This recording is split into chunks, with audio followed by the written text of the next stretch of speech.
שלום, שמי ליאור, והסרטון הזה הוא מעין סרטון הדרכה, מה קורה כשהאוגרת ממליטה. אז היו לנו שני אוגרים, והאוגרת המליטה. אז קודם כל, הכלוב שקנינו, וזו לא הייתה הכוונה שלנו, אבל הכלוב שקנינו הגיע עם מעין מרפסת, פינת רביצה כזו, שאותה ריפדנו בצמר גפן, בלי קשר להמלטה, ולא ידענו בכלל שיש לנו אפילו אוגר ואוגרת, היינו בטוחים שזה שתי אוגרות. אז כבר כשהבנו שהיא בהיריון ועומדת להמליט, אז את הפינת הרביצה היא הפכה למעשה לבית לגורים שנולדו לה. אני לא יודע אם יהיה אפשר לראות אותם, אנחנו ננסה אולי לצלם אותם בהזדמנות אחרת, אבל זה כבר משהו חשוב שקחו בחשבון שהיא תתחיל להסתגר באיזושהי פינה בכלוב, ואם לא אז תעזרו לה. אפשר לראות סימנים מוקדמים, וזה דבר ראשון שחשוב לשים לב, שהיא מסתגרת בפינה מסוימת, כי שם היא הולכת להמליט ושם היא הולכת לגדל את הגורים. ואז ברגע שמתחילה ההמלטה, קודם כל יש סימנים מוקדמים, רואים סימני דם בכלוב, לא צריך להיבהל, זה טבעי לחלוטין. וברגע שמתחילה ההפרדה צריך לעשות דבר אחד מאוד מאוד חשוב, וזה הדבר הקריטי, וזה להפריד בין האוגרת, שהנה היא נמצאת כאן, שזו האימא, לבין האוגר, הוא כרגע מתחבא לו שם, הלך לישון כבר מתחת לגלגל שלו. אז במקרה היה לנו כאן כלוב של שתי קומות, שהצינור הזה למעשה מתחבר לכאן, וככה הם היו מטפסים מהקומה הראשונה לקומה השנייה. אז ברגע שהיא המליטה, הדבר הראשון שעשינו, וזה בהמלצה, בכלל כל מה שאני מספר כאן זה בהמלצה שקראנו ושאלנו וחקרנו, נכנסנו גם אני וגם הבת שלי, שהאוגרים שלה, לאתרים. אז הדבר הראשון הכי חשוב שצריך לעשות זה להפריד ביניהם. מסוכן להשאיר את האבא באזור, למרות שבמקרה שלנו דווקא האמא היא הפעלתנית, כן, אפשר לראות אותה כאן. והאבא במקרה הזה הוא כבר הלך לישון, אבל הוא פחות פעלתן גם ככה. אבל בכל מקרה זו המלצה ראשונה, להפריד בין הזכר לנקבה, בין האמא לבין האבא. הדבר השני שמאוד מאוד חשוב לעשות ברגע שהיא ממליטה, אתם צריכים לקבע את הכלוב במקום מסוים.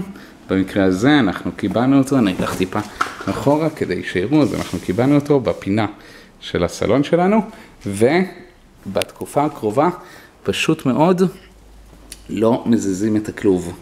לפחות ב5 שבועות הקרובים, שזה הזמן שהיא מטפלת אותם ומניקה אותם, לא מזיזים את הכלוב, קחו את זה בחשבון. מאוד מסוכן, בכלל כל פעולה שתעשו יכולים מאוד להבהיל אותה, וזה דבר מאוד קריטי, לא להזיז את הכלוב כדי לא להבהיל אותה. לגבי ניקיון, לא מנקים את הכלוב בתקופה הזו, בצורה מאוד בסיסית כמובן, לנקות את הקקי, ואם אתם רואים כתמים של פיפי אז גם לנקות, אבל לא להחליף. כמה שפחות להתעסק עם הניקיון. היא צריכה לדעת שהיא מטפלת בגורים שלה בבלעדיות, וכל פעולה שאתם תעשו יכולה לגרום לה להרגיש מאוימת. זה דבר חשוב. לגבי אוכל, קודם כל הם אוכלים את האוכל הרגיל שלהם, גם אחרי הלידה. אז הנה, יש להם כאן את הדגנים שהם אוהבים, ויש להם כאן כמובן מים. אגב, מכיוון שהפרדנו את הכלוב, אז הלכתי, קניתי טפטפת מיוחדת לאוגר, שהאבא ששמו אותו למטה. גם הבאנו לו כמובן קופסת אוכל שיהיה לו.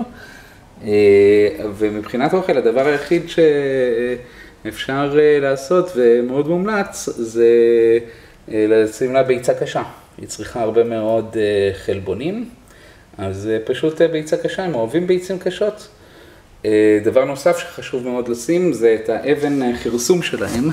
אני אפתח רגע את המכסה, כדי שנראה, הנה אבן החרסום. שלום חמודה, אני רק עושה סרטון הדרכה. חשוב מאוד לשים לה את האבן החרסום, כי באבן החרסום יש לה סידן, וזה חשוב מאוד לטפל. עכשיו אנחנו למעשה נמצאים ממש בשבוע הראשון של ההמלטה.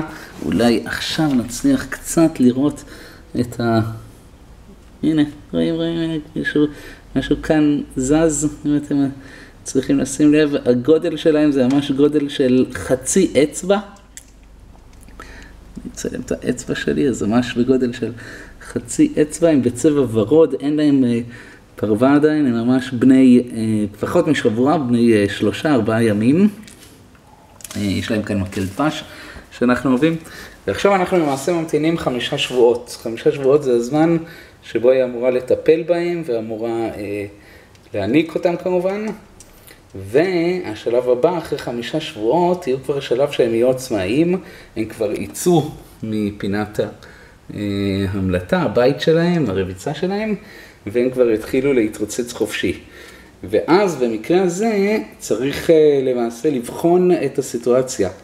יכול להיות שהאמא תהיה תוקפנית אליהם, ואז במקרה הזה ניקח את האמא ונעביר את האמא אל האבא.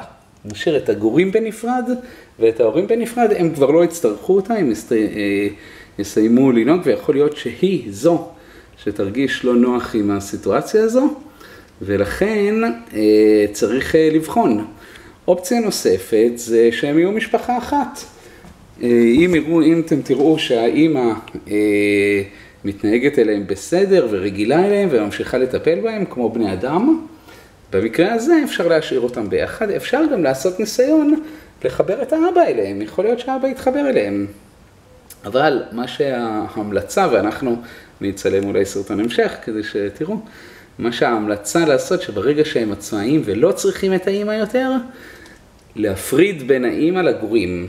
כי ככה הגורים רגילים לחיות, ואז הם למעשה יחיו כאן בקומה הזו, והאמא ואבא יחיו בקומה הזו. אני מאוד מקווה שנחזיר את הכלוב למצב המקורי, שיש 2 קומות לכלוב, ואז הם יכולים לעלות ולרדת ויהיה להם הרבה יותר מקום.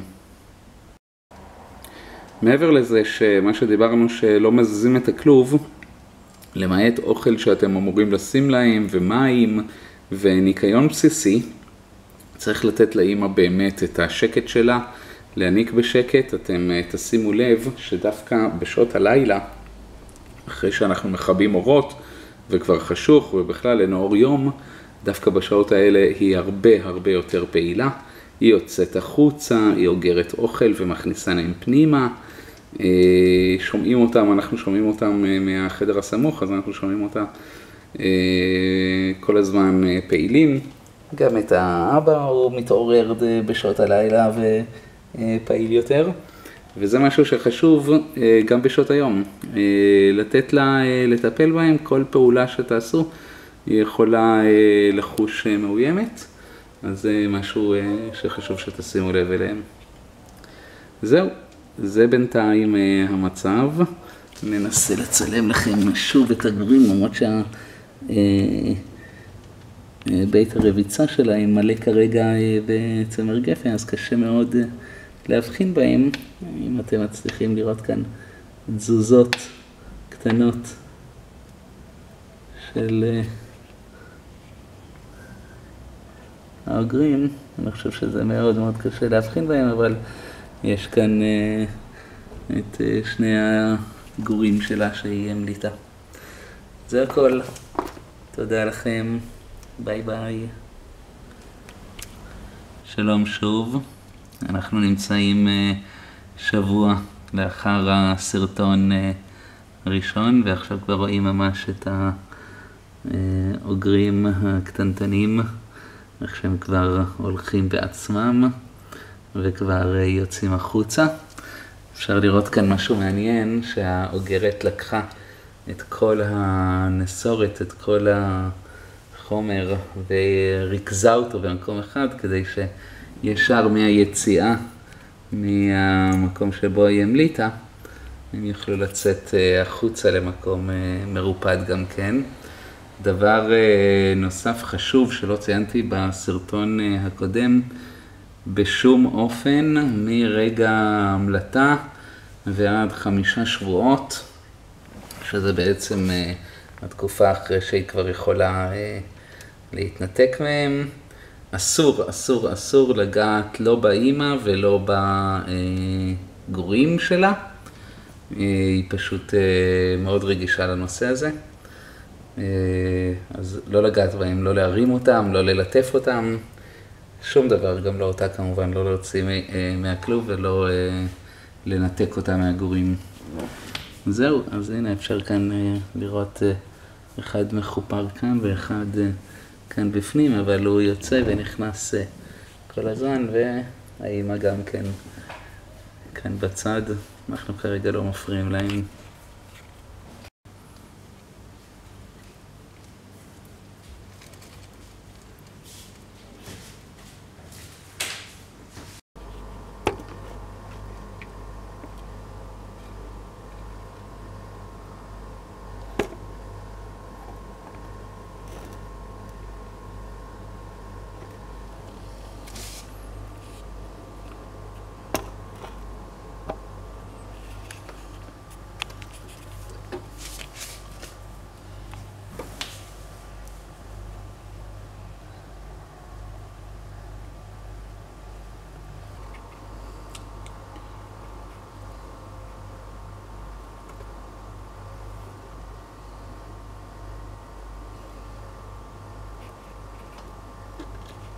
איזה מתוקים.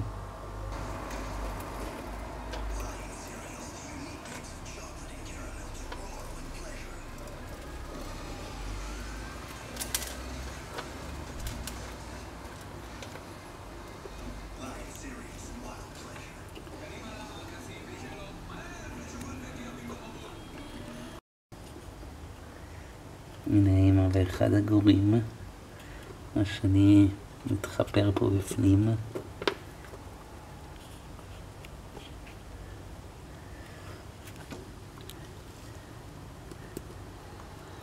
היא קצת משתגעת שאני מצלם, היא מתחילה להתרוצץ מצד לצד, היא פוחדת אולי שאני אקח את הגור שלה. איפה השני? כאן בתוך החור מחופר, הנה רואים את צמר גפן זז.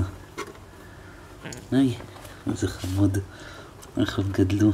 הופה, שרדפת אחריו, איך היא נושכת אותה ומושכת אותה חזרה, מגנה עליו שאף אחד לא יחטוף אותו בטעות. מלחיץ אותם, אז אני אסגור להם בחזרה את המכסה. לא ברור לי אם הם רבים או משחקים.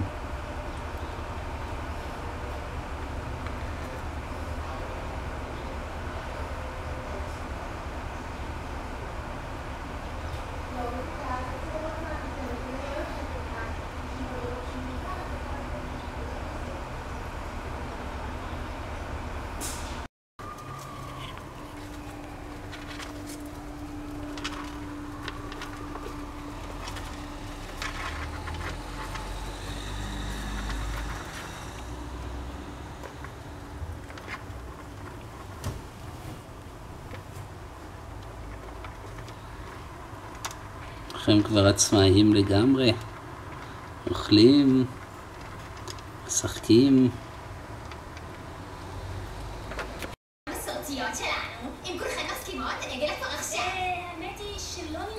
עד כאן. שלום, אנחנו כבר 3 שבועות אחרי ההמלטה. אפשר לראות כבר את האוגרים עצמאיים לחלוטין, גדולים, אוכלים לבד. האמא בכלל כאן מחופרת איפשהו, ננסה לקרוא לה. הנה כאן בפנים, הגורים כבר לא באמת מעניינים אותה, אבל היא עדיין מטפלת בהם, היא עדיין דואגת להם, הם עדיין מנותקים מהאבא. אבא כאן, הוא כאן עכשיו, הוא נח, והאמא גם עכשיו שעת מנוחה, אבל האוגרים עצמם כבר עצמאים לחלוטין ומטיילים. אנחנו משאירים אותם בכלוב יחד עם האמא עוד תקופה של שבועיים בערך, שעברו 5 שבועות, ואז יהיה אפשר להפריד את האמא מהאוגרים. זהו בינתיים.